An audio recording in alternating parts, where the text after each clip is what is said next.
Today, we're diving into how artificial intelligence is completely changing the game in cybersecurity. And look, this isn't just about a new tool or a new piece of software. We're talking about a full-blown arms race, where AI is fueling both the smartest attacks we've ever seen and our most powerful defenses. And if you think this is some far-off future problem, well, you're in for a surprise. Let's just start with this quote right here, because it should send a chill down your spine. This came from the person who created a fully working piece of ransomware. Think about that. This isn't a theory. This isn't a what if.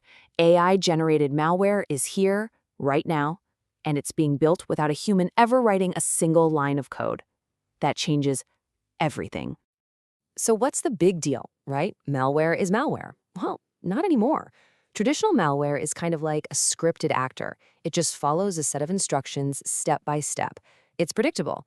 But AI-driven malware, that's more like having an AI military advisor right there on the battlefield.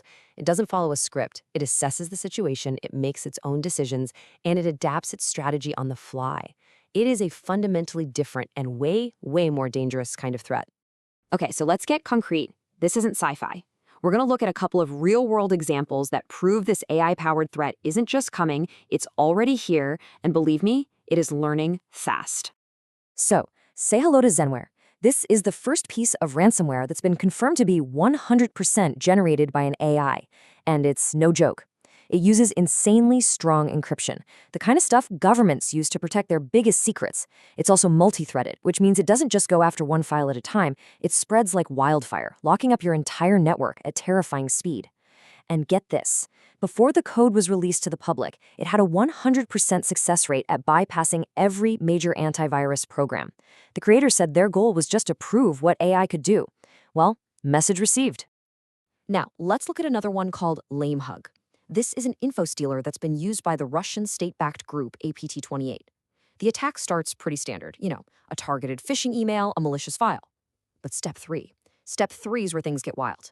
The malware doesn't have a list of pre-programmed commands. Instead, it actually calls out to a large language model and asks it in real time, hey, what are the best commands to run on this specific computer to steal data? It's using AI as its personal, on-demand attack consultant.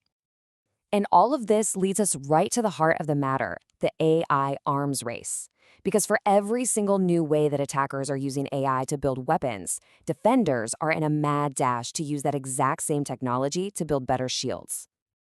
What's so fascinating here is that AI is a double-edged sword. Take automation. An attacker can use it to automatically churn out thousands of slightly different versions of their malware to avoid detection. But on the flip side, defenders use automation for something called SOAR, which basically puts their entire incident response playbook on autopilot. Same with adaptation. Attackers use it to find the perfect target and the perfect time to strike, while defenders use AI to dynamically rewrite the rules of their own firewalls in real time. It's not about one side having a magic bullet. It's a constant, escalating race to be smarter and faster. So how in the world do you defend against an attacker that's powered by AI? Well, you have to fight fire with fire. The only real way to counter threats that can think and adapt is with defenses that can do the exact same thing. And this is where AI for security comes into play. And frankly, the results are pretty staggering. First, let's just talk about the sheer volume of attacks. For organizations that bring in AI-powered security tools, they see a massive 75% drop in the number of security incidents they actually have to deal with. Just pause and think about that. That's like making 3/4 of your security headaches just disappear. Next up is speed. When a real incident does happen, the response time gets cut by an average of 60%. In a cyber attack, every single second is critical. We're talking about the difference between containing a small fire and watching the whole building burn down. And finally, there's efficiency. By letting AI handle all the routine, boring, repetitive stuff, security teams see their overall operational efficiency jump by 40%. This isn't about replacing people. It's about freeing up your smartest human experts to focus on the really complex threats where you need their creativity and intuition. Okay, but all this power, it comes with risks, right? Using AI defensively isn't as simple as just buying a new product. It takes a whole new way of thinking. You need a blueprint for governance, a solid framework to manage AI's power so you can build a true digital fortress. And the cornerstone of this new fortress is an idea called whitelist control. The concept is actually really simple, but it's incredibly powerful. It's default deny. So instead of trying to keep a list of all the bad AI tools out, you just lock the front door and block everything by default. The only AI apps that get to run are the ones that have been rigorously tested, vetted, and put on an exclusive approved list. This is absolutely crucial in high-stakes fields like finance. So how do you actually build this? Well, it all rests on a 3-step blueprint. First, you set your red lines. These are the things AI is absolutely forbidden to do. Second, you build safety fences. These are the technical controls that actually enforce those rules. And third, you deploy 3 lines of defense, which is all about human accountability. Let's break that down. So, red lines. These are your non-negotiables, your absolute thou shalt not commandments for AI. For example, you might have a red line against ever using customer data to train a model without their explicit permission. Or you might ban any AI system that can't be fully audited, where you can't explain why it made a certain decision. These are your fundamental ethical guardrails. Next up, safety fences. These are the technical guardrails that actually enforce your red lines. This isn't about trusting the AI, it's about controlling it. You put in things like content filters to stop sensitive data from leaking out, you limit how many requests it can make to prevent abuse, and you have automated systems watching it 24/7, ready to shut it down if it even thinks about crossing a boundary. And finally, you need human oversight. You need accountability. The 3 lines of defense model, which is borrowed from the financial world, is perfect here. The first line is the team actually using the AI. They are responsible for the day-to-day risk. The second line is your risk and compliance folks who provide that independent oversight.